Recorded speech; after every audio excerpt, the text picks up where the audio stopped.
इसके पहले हमने आप लोगों को बता दिया था कि जो आपका पीएन संधि है उसको हम कितने प्रकार से जोड़ सकते हैं। तो बता दिया था अग्रदिशिक तथा पश्चदिशिक। अब उसी में हमें पढ़ना है कि पीएन जो आपका संधि डायोड है वह अर्ध तरंगदिष्टकारी के रूप में कैसे कार्य करता है और पूर्ण तरंगदिष्टकारी के रूप में कैसे कार्य करता है। तो आज सर्वप्रथम हम देखेंगे पीएन संधि डायोड अर्ध तरंगदिष्टकारी के रूप में कैसे कार्य करता है। पहले इसका हम फिगर बनाएंगे। देखिएगा, पहले ये फिगर बनाएंगे आप। यह आपका प्रत्यावर्ती निवेशी वोल्टेज दिखा गया। ये आपका ऊंचाई ट्रांसफार्मर है। ये जो आपका बना हुआ ऐसे है और यह हमने बनाया हुआ है, यह ऊंचाई ट्रांसफार्मर का सिंबल है, यानी इसको हम परिपथ में ऐसे ही प्रदर्शित करते हैं। यह ऊंचाई ट्रांसफार्मर का प्राथमिक कुंडली है P1 तथा P2, जिसका द्वितीयक सिरा S1 तथा S2 है। ठीक है। इस जो आपका प्रत्यावर्ती कह सकते हैं, जो निवेशी वोल्टेज यहाँ से आपको पुट कराया जाता है P1 और P2 से, यानी यहाँ से हम वोल्टेज देते हैं। जो आपका ऊंचाई ट्रांसफार्मर है उसका आपका जो द्वितीय कुंडली का, इसमें आपका दो सिरा होता है। तो S1 सिरे से संधि डायोड आपका जुड़ा हुआ है। संधि डायोड हमने आपको बताया था इस प्रकार से सिंबल से प्रदर्शित करते हैं।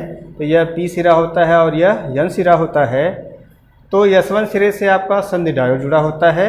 इनके संधि डायोड के N सिरे से लोड प्रतिरोध RL का नाम क्या देंगे हम लोग? लोड प्रतिरोध RL जुड़ा होता है, जहां पर निर्गत वोल्टेज को देखा जाता है। क्या देखा जाता है? निर्गत वोल्टेज को देखा जाता है। तो यह आपका क्या हो जाएगा? रचना में हो जाएगा। कार्यविधि देख लेते हैं कि यह इसकी कार्यविधि क्या होती है। तो यह जो है आपका निवेशी वोल्टेज, यह ग्राफ आपका बना हुआ है। यह निवेशी वोल्टेज का ग्राफ हमने आपको ऐसे डिनोट किया हुआ है। और निर्गत वोल्टेज किस दशा में आपको धारा प्राप्त होगी। तो आप देख रहे हैं कि पहले अर्धचक्र के दौरान दिखाया गया है कि यहाँ धारा फ्लो होती है। जब दूसरा अर्धचक्र हम लेंगे तो यहाँ पे गैपिंग दिखाया गया है, अर्थात यहाँ पर धारा आपकी फ्लो नहीं होगी। जब तीसरा अर्धचक्र लेंगे तो यहाँ पर पुनः आपको दिखाया गया है, अर्थात इस दशा में भी धारा फ्लो होगी। और यह प्रक्रिया बार बार ऐसे क्या होती है? चलती रहती है। तो पहले यहाँ पर आप रचना लिख लेंगे इसका। ये क्या है आपका? ट्रांसफार्मर बताया, ऊंचाई ट्रांसफार्मर बताया। तो कह सकते हैं कि ऊंचाई ट्रांसफार्मर की प्राथमिक कुंडली क्या है? P1 तथा P2 है। ऊंचाई ट्रांसफार्मर की प्राथमिक कुंडली P1 P2 है, P1 P2 तथा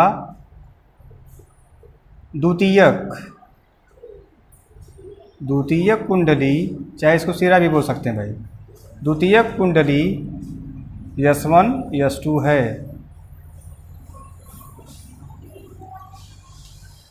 अब इसका जो द्वितीयक कुंडली है, द्वितीयक कुंडली का जो सिरा आपका S1 है, द्वितीयक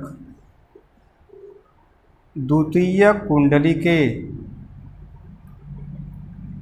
S1 सिरे से संधि डायोड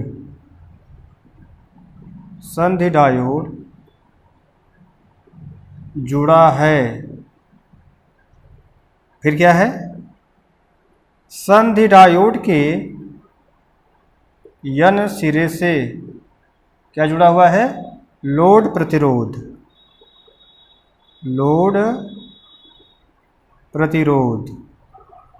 RL, लोड प्रतिरोध RL जुड़ा हुआ है। ठीक है। यह आपका रचना में हो जाएगा।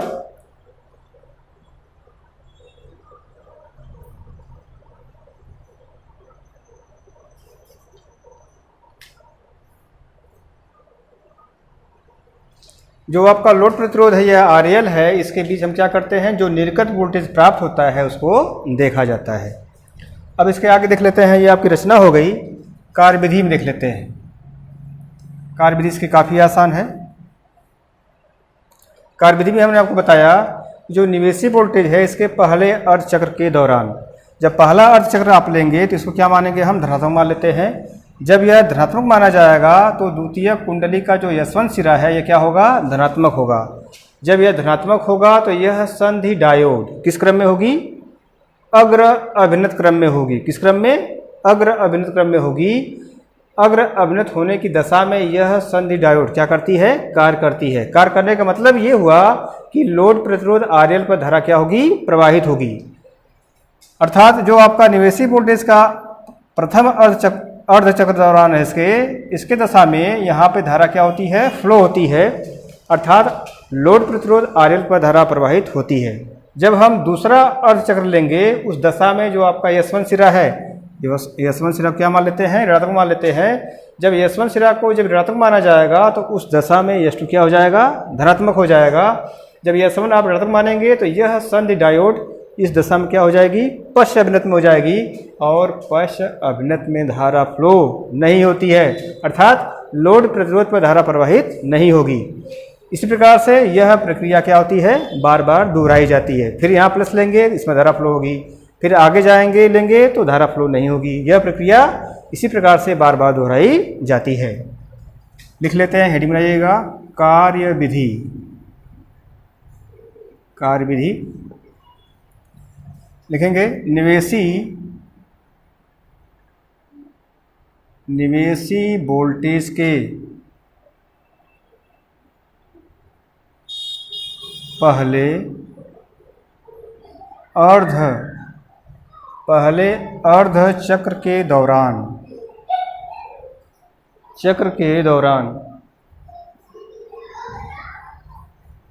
क्या मानेंगे? इसको आप धनात्मक मानेंगे।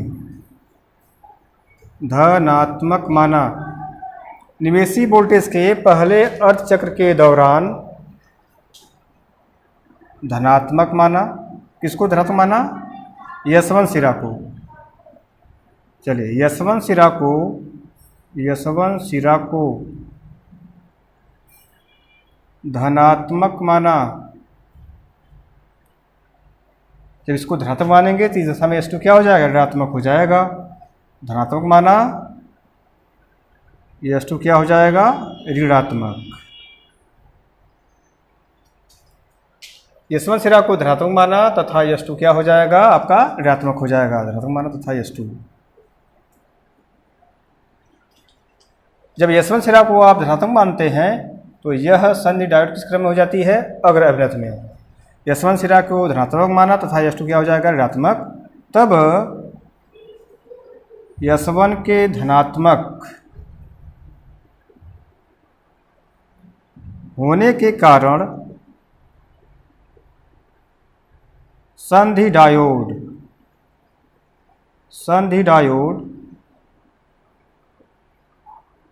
अग्र अभिनति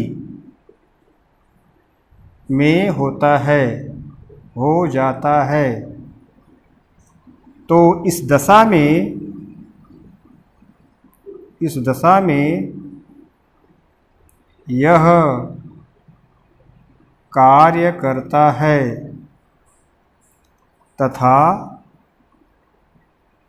लोड प्रतिरोध पर धारा क्या होती है? प्रवाहित होती है। ठीक है, अब अगली लाइन से कर लेंगे।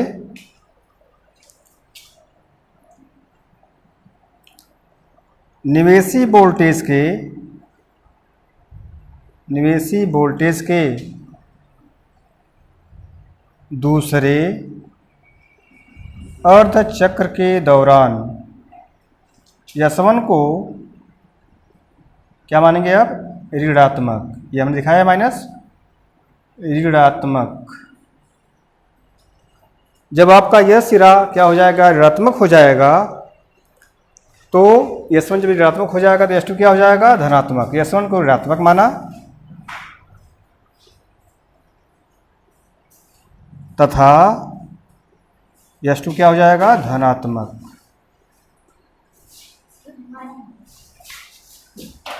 S1 के ऋणात्मक होने के कारण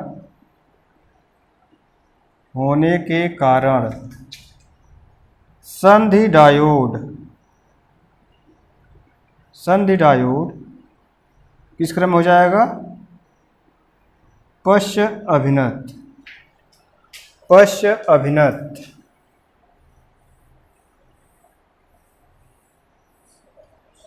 पश्य अभिनत में हो जाता है तब संधि डायोड कार्य नहीं करता है, अर्थात लोड प्रतिरोध RL पर धारा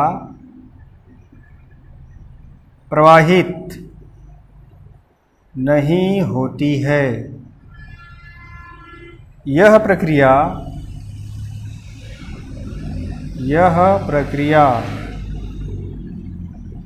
बार बार दोहराई जाती है। ठीक है, अब यहाँ पर आपको क्लियर हो गया होगा कि इसका नाम अर्ध तरंग दिष्टकारी क्यों दिया गया है, क्योंकि एक ही दशा में धारा फ्लो होती है और दूसरे दशा में धारा फ्लो नहीं होती है, इसलिए इसका नाम क्या दिया गया है, अर्ध तरंग दिष्टकारी। उम्मीद है कि ये आपको समझ में आ गया होगा। इसके आगे जो आपका है यही पीएन संधि डायोड को ही हम पढ़ेंगे। यहाँ हमने पढ़ा है क्या आज, अर्ध तरंग दिष्टकारी। फिर नेक्स्ट क्लास में पढ़ेंगे क्या चीज़, पूर्ण तरंग दिष्टकारी के रूप में यह कार्य कैसे करता है। यह काफ़ी आपका इंपॉर्टेंट है, यह बार बार आपसे पूछा गया है, इसलिए इसको तैयार करेंगे। तो आज के लिए इतना ही, फिर मिलते हैं नेक्स्ट क्लास में। धन्यवाद।